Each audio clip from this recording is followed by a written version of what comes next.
chini. Thank you very much.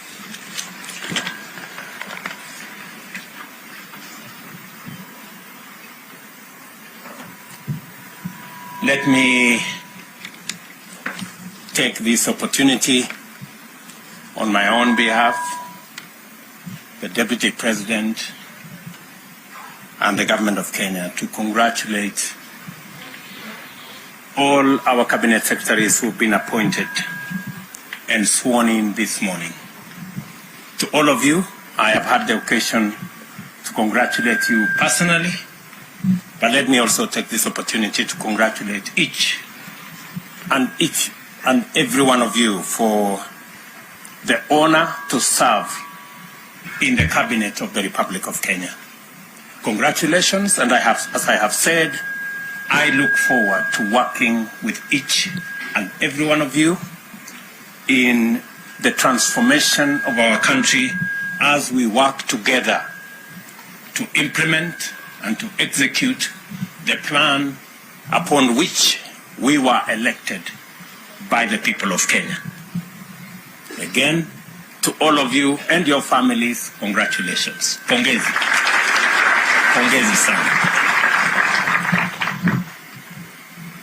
I want to say a couple of things, just by way of welcoming you to my team and my good deputy here, and to assure you that in the discharge of your duties in the various ministries that you will be serving, you will have my wholesome support.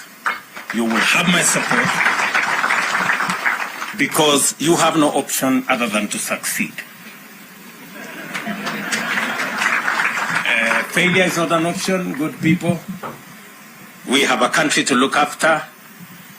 We have a plan to implement, and we have the people of Kenya watching us. So you will have my unqualified support so that you can succeed, because in your success is the success of our administration and the success of our country. So from day one, I want to promise you my support. And the second item I want to say is I have listened to you very carefully as you took your oaths of office. And there are three fundamental things that you have sworn to. Number one, you have sworn to the Constitution. You know very well that this is a country based on the rule of law. I expect each and every one of you, as I do of all public servants, to uphold the Constitution and the rule of law to be front and center in the administration of our government. That should be the guiding principle. The Constitution, all our laws, and making sure that our country is not run on the whims of individuals, but on the dictates of the Constitution. You have also sworn to serve the people.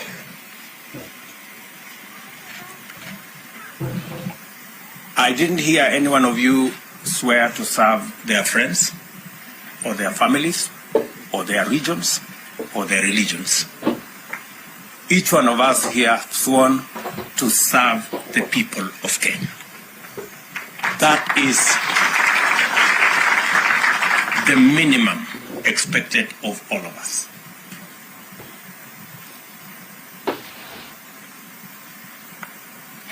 And you have sworn to advise the President, your appointing authority, as is required of you by the Constitution. I look forward to listening to you and your advice so that we can manage the affairs of our nation, because even though I stand here as President, I do not have the monopoly of all knowledge. I expect that you will enrich the plans, the thoughts, the programs, and the plan we have with your advice. The third thing I want to say is that by listening to you take your oath of office, let me repeat again, you have been appointed and you have sworn that you have been appointed very carefully. And you said that you are going to serve the people of Kenya and you have been appointed to the cabinet of Kenya. That equally means that though we have dockets that have been assigned to each one of you, I didn't hear anybody say they swear to be a cabinet secretary for a ministry. You said you will be a cabinet secretary of Kenya.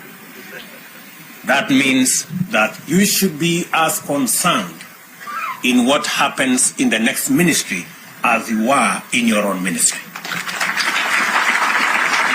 And that underpins the principle of collective responsibility. I do not expect any one of you to say things are not going right in the next ministry. It is your business. If things are not going right in the next ministry, it is your business to look for your colleague, sit them down, and things must go right in your ministry and in the next. Because the principle of collective responsibility is a principle that is understood and is a principle that has been practiced. And therefore, that will be my minimum expectation, that we will serve the people of Kenya equally and we will make sure that everything goes right in the docket that you have and in the government of Kenya, because that is your forte. I wish also to say that you have sworn to serve the people of Kenya. The people of Kenya have elected their representatives. We have members of parliament, we have members of the Senate, who are the people's representatives. I expect that we are going to work together in a respectful manner with our elected leaders. As the people's representatives, because all Kenyans cannot come to your office. They cannot come to prosecute their agenda. They have elected representatives. And we must take them as the people's representatives and work with them in a respectful manner so that we can achieve the goals we have set up for ourselves. Additionally, we have agreed with the legislature that they will provide a platform for us as members of the executive to access the floor of the House so that we can explain our agenda. We can explain our programs. They can interrogate what we are doing so that the people of Kenya can understand and make an input in every commitment we have made, every plan we have, and every program that we're going to run. So there will be an opportunity for you as members of the executive to interact much more robustly with Parliament so that we can not only have a platform for us to explain our programs and to seek the support of the legislature in our programs, but for the legislature also to oversight what we are doing, because they are doing it on behalf of the people of Kenya who elected them.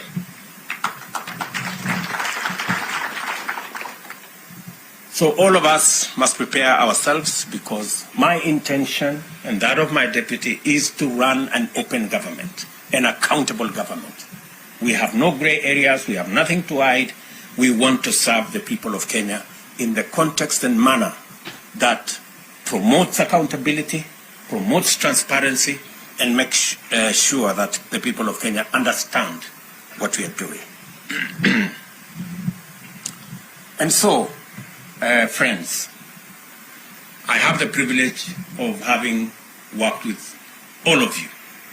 Maybe not the same distance, but with all of you. So while I crafted this cabinet, I had to take into consideration many things, but I look forward to us serving the people of Kenya.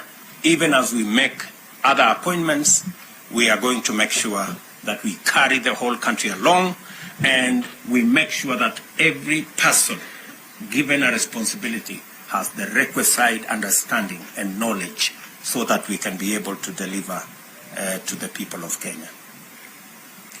I have said this in front of your families, in front of your constituents, so that they also become my witnesses, and that they don't come to harass you in your offices to do things for them, so that they understand that you are serving the people of Kenya.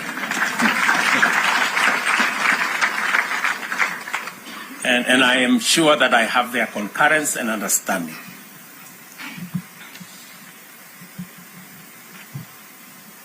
I know sometimes we don't reflect on the oaths that we take. An oath is a very serious thing. And I really expect that we will take it seriously. I will conclude with a word from the Bible. James chapter 4 verse 17. And I want you to record it somewhere and put it on your desk.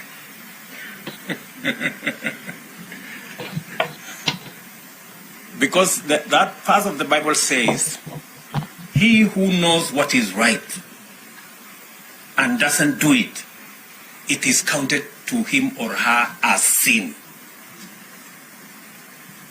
Good people, I have told you what is right. We have agreed what is right. So if you don't do it, you will not only miss heaven, but you will have a problem with me. So, nataka niwaulize kwa unyenyekevu, please. We have an agenda for the whole country, and the people of Kenya are really expectant on the delivery of our plan, of our program, and on the transformation of our nation. Again, to you and your families, my congratulations. And I will support you in every way that I can. We will pray together so that God can help us to deliver on the agenda that we have. And I look forward to working with you in office, working with you in the field, and I will encourage you to travel to as many parts of Kenya as possible, even if for whatever reason you are called Tanga, but I think it will be necessary for each and every one of you to traverse Kenya so that you can better understand what Kenya looks like, what are the expectations of the people of Kenya, and so that we can craft the right responses and the right decisions for the people of Kenya. I am a very proud Kenyan this morning that now I have a team. For the last couple of weeks, my deputy and I have been struggling in offices late into the night. Now we have a team, and your celebrations will be very short-lived because I think you will be leaving your offices late. So the spouses, kidogo mtatuvumilia. Hawa watu pengine itabidi walale ofisini for the next couple of months until we have our plan in